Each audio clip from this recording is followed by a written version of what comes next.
ನಮಸ್ಕಾರ, news first ಲೈವ್ಗೆ ಸ್ವಾಗತ. ನಾನು ಸಬಾ ಹಕೀಂ. ಪ್ರಮುಖ ಸುದ್ದಿಗಳನ್ನು ನೋಡೋಣ. ಮೊದಲಿಗೆ ಹೆಡ್ಲೈನ್ಸ್.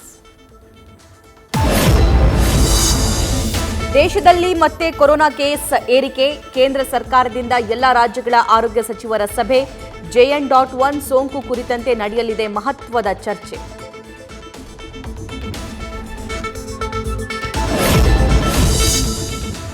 ಹೊಸ ವರ್ಷಾಚರಣೆಗೆ ನ್ಯೂ ರೂಲ್ಸ್ ಜಾರಿಯಾಗುತ್ತಾ? ಕಾದು ನೋಡೋ ತಂತ್ರದ ಮೊರೆ ಹೋದ ಆರೋಗ್ಯ ಇಲಾಖೆ. 1 ವಾರದ ಕೋವಿಡ್ ಅಂಕಿ ಅಂಶ ಆಧರಿಸಿ ಮುಂದಿನ ಕ್ರಮ.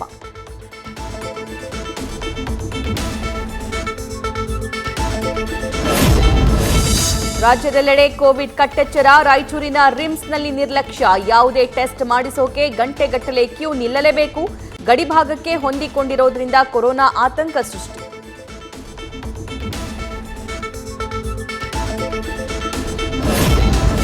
ಇಂಡಿಯಾ ಮೈತ್ರಿಕೂಟದಲ್ಲಿ ಖರ್ಗೆ ಪ್ರಧಾನಿ ಅಭ್ಯರ್ಥಿ ಅನ್ನೋ ಮಾತು. ರಾಜ್ಯ ಕಾಂಗ್ರೆಸ್ ನಾಯಕರಲ್ಲಿ ಸೃಷ್ಟಿಯಾಯಿತು ಹೊಸ ಹುಮ್ಮಸ್ಸು. ಕರ್ನಾಟಕದ ಲೋಕಸಭಾ ಚುನಾವಣೆಯಲ್ಲಿ ಲಾಭವಾಗೋ ಕನಸು.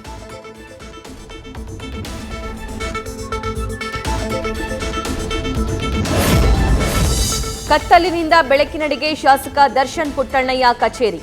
ವಿದ್ಯುತ್ ಬಿಲ್ ಕಟ್ಟದ ಬಗ್ಗೆ ನ್ಯೂಸ್ ಫಸ್ಟ್ ವರದಿ ಬೆನ್ನಲ್ಲೇ ಎಚ್ಚೆತ್ತ ತಾಲೂಕಾಡಳಿತ.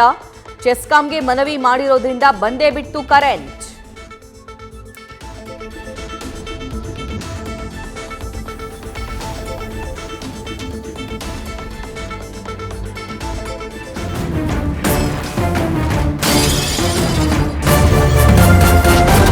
ನ್ಯೂಸ್ ಫಸ್ಟ್ ನಿರ್ಭೀತಿಯಿಂದ ನಿಮ್ಮ ಪರವಾಗಿ.